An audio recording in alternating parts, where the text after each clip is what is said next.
Good afternoon. Last month we celebrated Valentine's Day together. Today we are celebrating St. Patrick's Day a little bit early. We're going to talk a little bit about St. Patrick's Day and what it means to us here. I hope everyone is wearing some green. Um, and the other thing I hope spring hurries up just a little bit. Comes a little quickly. I know it's around the corner, but the snow we keep getting can be a little bit discouraging. Speaking of, it is important to find the joy in life. Last night it was snowing while I was driving home with my kids, but I pointed out to them how it looked when we were driving. It kind of looked like we were driving through the stars. So if those of you may remember, there was an old star screensaver that kind of felt like you were driving through a snowstorm. And the kids had a little bit more fun with that. Surrounding yourself with people that can find the joy in life is important. Their good habits eventually start to become your habits. It's important to not only find the joy in the activities, but also in your surroundings. Think about it. If you spend at least 40 hours a week at your job, make your office or wherever you're working a place that brings you some joy. I put things in my space that make me smile when I look at them. Joy can bring meaning to life, gives us a reason to kind of keep going.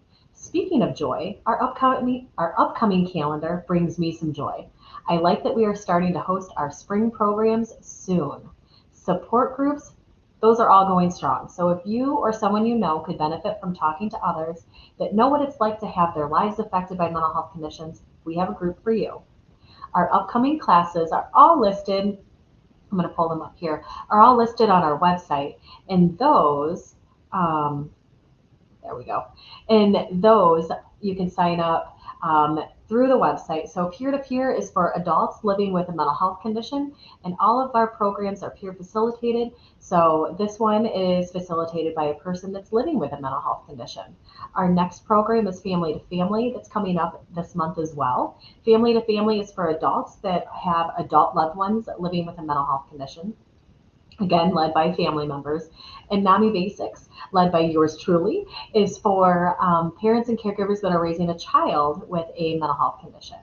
And then we are providing childcare through Rat for Kids, which is for kiddos that are living with a mental health condition, and Kid Shop, which is for kids that have a parent, caregiver, or a sibling with a mental health condition. And there you go. Save the date for our May 12th mental health conference that's going to be hosted at BGSU Levis Commons. We are excited to host Dr. Ken Duckworth as our keynote speaker. He is the author of the book You Are Not Alone. CEs will be offered to those that are licensed under the Counselor, Social Worker, Marriage, and Family Therapist Board. Speaking of You Are Not Alone, come to our annual dinner slash volunteer appreciation that will be held on April 17th. And we will be giving away a copy of this book, which is NAMI National's new book, You Are Not Alone, and a few other goodies. Our spring 2023 shirts will be sold at the event as well. And speaking of those t-shirts, we had a t-shirt contest to design the shirts, and so be on the lookout to vote for those shirts. So the winning vote will be the shirt that we print. That person will receive a free copy, be invited to our annual dinner for recognition. So the links for some of these things are all below. Visit our website, check us out on social media, sign up for our newsletter. We update things throughout throughout the month. Actually, every month we will update something there in our newsletter. So as stated before, we are celebrating St. Patrick's Day just a little early because it's on Friday and today's Tuesday. Did you know that little ones these days are trying to catch the leprechaun? Apparently this little guy is mischievous and likes shiny things. So we've tried to trap him with coins at our house. He's left the kids some candy before. One year he tripped on the way out of the house and dropped some chocolate coins. I don't know if he thought it intentionally dropped them, maybe because they are chocolate and they weren't really coins. But this year we are utilizing those Valentine's boxes the boys made earlier last month, hoping he falls in the piranha plant pipe on Friday morning. So we have a lot to chat about. Enough for me. Courtney is coming up next, and she is going to talk about National Social Workers Month. Hey, Hi, really creative using those Valentine's boxes to catch those leprechauns. thank you, thank you. It's Mario themed, hence the piranha plant. So how would you catch a leprechaun? Oh gosh, I've been thinking about this ever since you've been talking about it, and I somehow with food, I feel like leprechauns get really snacky and they need food, but I'll have to think of a shiny food. I don't know what that could be. Shiny food. I think that that's Yeah. criteria. That's what my kids say. It has to be shiny, mom. Well, they know best. Maybe a mirror. Ooh, that's a good idea. Shiny. All right. Yes. So, March is Social Worker Awareness Month, and it's a time to celebrate the great profession of social work. There are approximately 720,000 social workers in our nation, and that number is expected to grow by 12% by the end of the decade, making social work one of the fastest growing professions in the nation. Social workers have an integral part for our nation for decades and have played key roles in civil rights and women's rights movements, including pushing for social programs that we now take for granted, including the minimum wage, a 40-hour work week, Social Security, and Medicare. Social work is a profession that has seen many female pioneers making lasting impacts over the years. In honor of these women, as well as Women's History Month, I'd like to recognize perhaps the most famous and decorated female social worker, Jane Addams, who founded one of the world's first settlement houses, the renowned Hull House in Chicago, and received the 1931 Nobel Peace Prize. So, living among those she intended to help, Addams became intimately familiar with the problems of Chicago's poor and built the house's services accordingly, adding a library, a gymnasium, and providing classes for adults and children, among other services. Her work at the ground level earned her substantial posts on the Chicago Board of Education, the School of Management Committee. She founded the Chicago School of Civics and Philanthropy and became the first female president of the National Conference of Charities and Corrections. She later became the president of the Women's Peace Party. If you'd like to learn more about influential women in history, especially in social work, and many others, you can visit the link in the comments below. And if you'd like to learn more about the social work profession or Social Worker Month, you can visit the National Association of Social Workers website, and that's going to be in the comments below as well. That's all for now. Back to you. So thanks so much for talking about this topic today, Courtney. I really appreciate it. You know, Absolutely. I think we have a few social workers and a few future social workers that work here that we can celebrate. I think we do, and I definitely represent one of them. Well, thanks, Courtney. I appreciate it. Up next, Amanda is going to share some information on National Disability Awareness Month and introduce our guest speaker for our education series coming up. Hi, Amanda. How you doing? Hi, Jessica. Good. How about you? Good. So, how would you catch a leprechaun? So I've been thinking about this. I think I would probably catch them in my unicorn mug. Oh, that's a good idea. I like that. Thank you. So, March is National Disability Awareness Month. This was started back in February 26, 1987, when Ronald Reagan declared Proclamation 5613. This proclamation called for people to provide understanding, encouragement, and opportunities to help persons with disabilities to lead productive and fulfilling lives. In addition, in March, we take extra steps to raise awareness and support the rights of people with disabilities, as well as celebrate their contributions to our community and society as a whole. So there are 5 simple yet very important things that you can do to observe National Disability Awareness Month. So the first is to share about this month on social media. So by posting on your social media channels, you can amplify the voices of individuals living with disabilities. Whether this is about inclusion in the workplace, the school, or the community, share it with your followers to spread awareness. The second thing that you can do is to wear orange.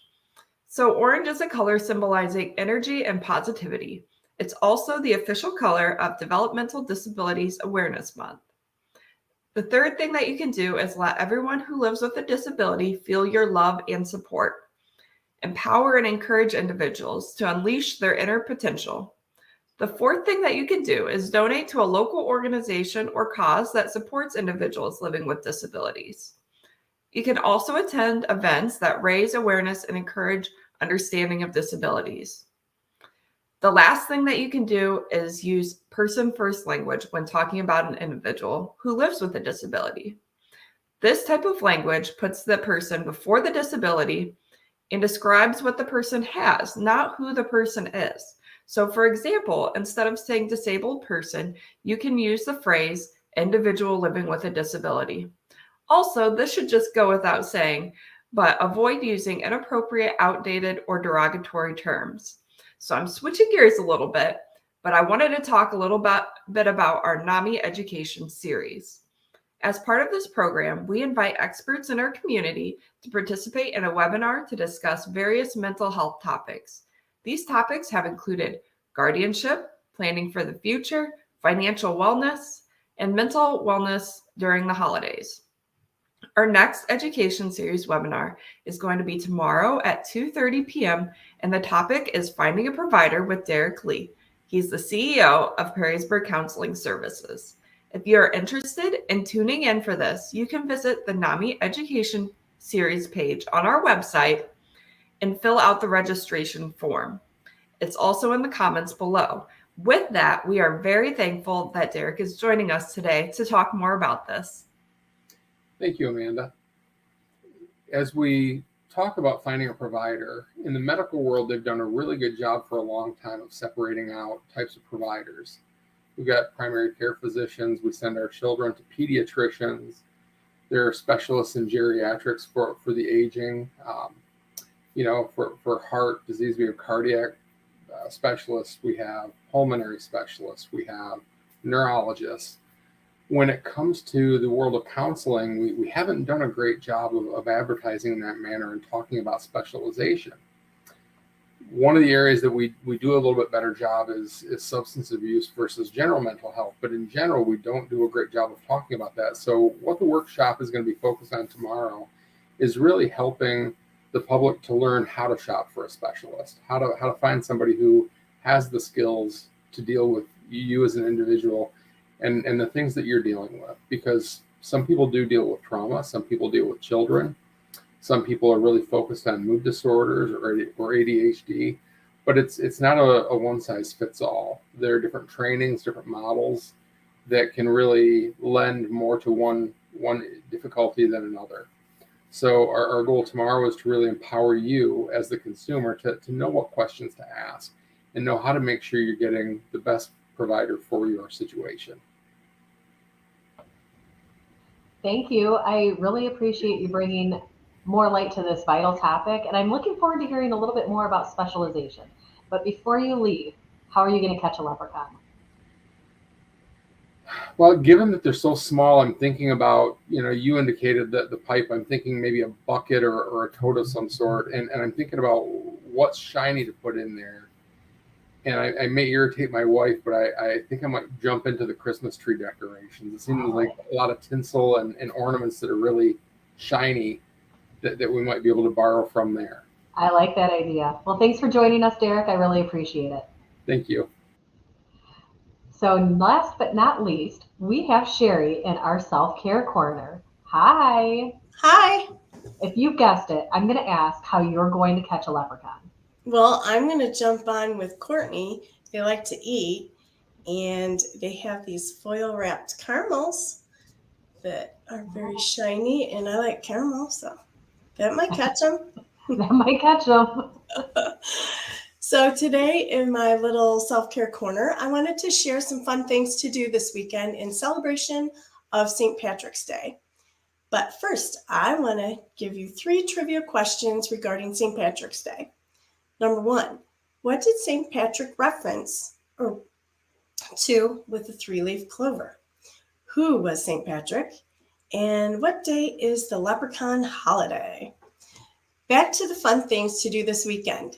Swan Creek Metro Parks is hosting a free nature scavenger hunt. Use the power of magnetism to navigate around St. Patrick's Day themed scavenger hunt. Find nature clues to solve riddles and puzzles along the way. This is held at 4659 Airport Highway in Toledo. Reservations are required and made on the Swan Creek Preservation Metro Parks website. Also, Bowling Green Community Center is hosting a family daddy-daughter / mother-son dance this weekend. Check their website to see if there are any openings. And if you just want to stay in to celebrate St. Patrick's Day, you can wear your favorite green shirt for the day and make a traditional Irish meal while discussing some history behind the holiday. Now let's go back to those trivia questions. What did St. Patrick reference to the three?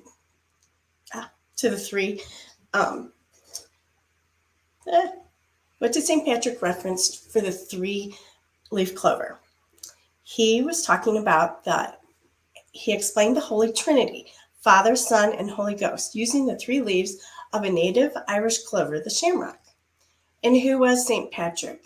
He was born in Roman Britain and was kidnapped and brought to Ireland as a slave at the age of 16. He later escaped and returned, bringing Christianity to the people. St. Patrick's Day is celebrated on March 17 to commemorate the saint of Ireland that died on that day.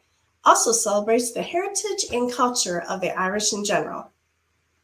Leprechaun Day. Leprechauns not only celebrate with us during St. Patrick's Day, they also have their own day. Leprechaun Day is on May 13th. They are known for their trickery, which they use to protect their treasures. I think that's probably why they're attracted to shiny things. Kiss Me, I'm Irish originated to kissing the Blarney Stone, which is believed to bring the gift of gab to those who kissed it. You guessed it. I recently returned from Ireland and I did kiss that stone. So now I will have the gift to gab. I can hear my coworkers' eyes rolling. You have a great Tuesday and enjoy your Irish holiday. Back to you, Jessica.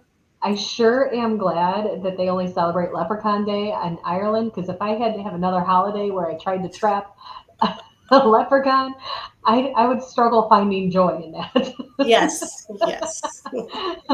Well, thank you everybody for joining us. I'm bringing everybody back on the screen so we can wave goodbye.